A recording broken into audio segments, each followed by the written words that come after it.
First Reformed is a boring indie drama from director Paul Schrader and main star Ethan Hawke.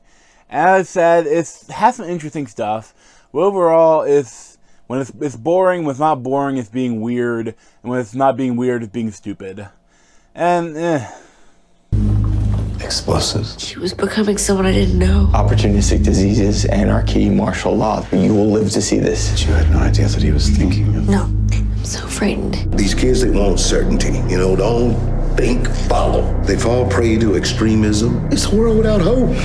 No, I have not lost my faith. so I'm a fan of Ethan Hawke, and, I saw this come out on VOD. I thought I'd check it out. I've heard some okay things about it.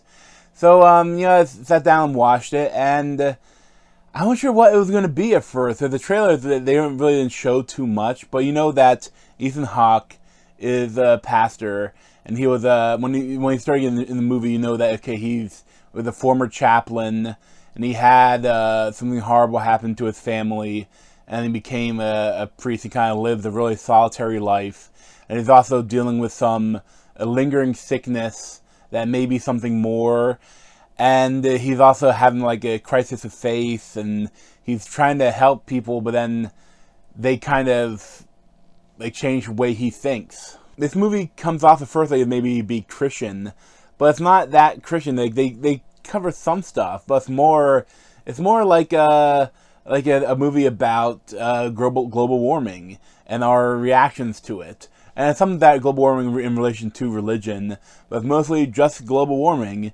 When this one guy, Amanda Seyfried's husband, he takes him to him and they try to help him out, but he's in a rut, and he's like an eco-terrorist, a protester that thinks that we're killing our world, and he wants to do something about it, try to stop these evil companies from polluting everything.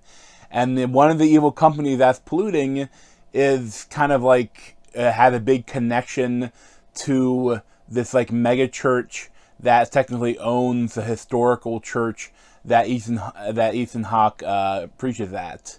But the church he's at, First Reformed, is a couple 100-year-old historical church, and but then nearby they have this mega church, and I wish they would have done more with that. They do a little bit, but not enough.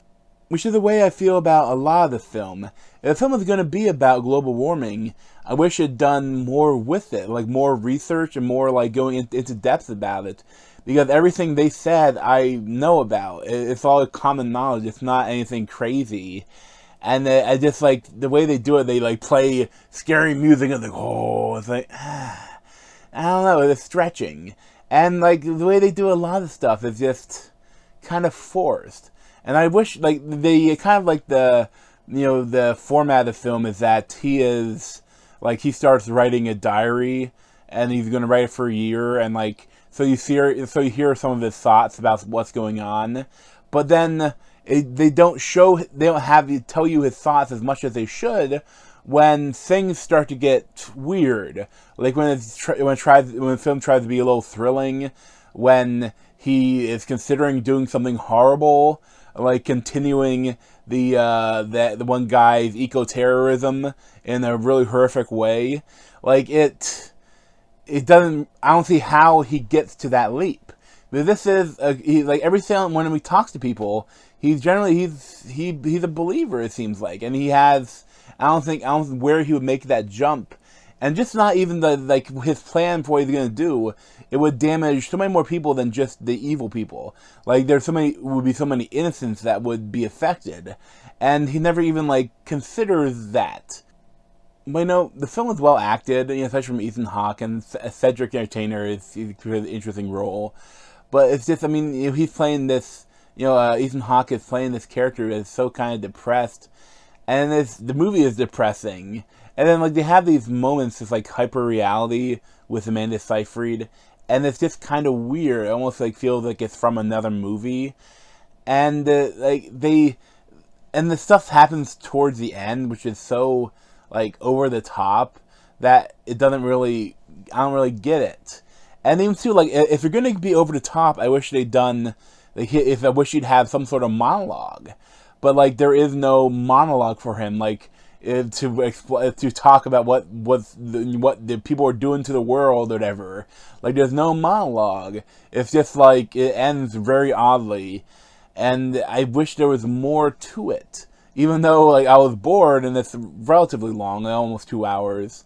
Like it, I wish that he had a scene that really in the climax that like he could monologue about stuff. Like he never really gets that. Like he gets doing the diary.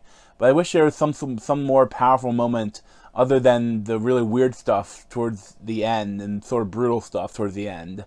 Like, I wish that they did something else. In the end, it just gets annoying. Like, if it was a good film, you could call it a slow burn. But, like, since I don't really like it, it's boring. And it just kind of drags. And I don't see, like, where it's going or what it's trying to say other than pollution bad. That's like all it's trying to say. It's I wouldn't recommend it really for anyone. Like if I don't know, like if some people might like it. I guess if you're looking for more of a drama, like a slow drama. But then there's a lot of weird stuff in it too. That if you like those kind of movies, I don't know if you'll like some parts of this. Like, I'd probably give like a 5 out of 10 personally. I wouldn't recommend it. But thanks for watching. Check out the video playlist on my head or subscribe to me over there. Thanks.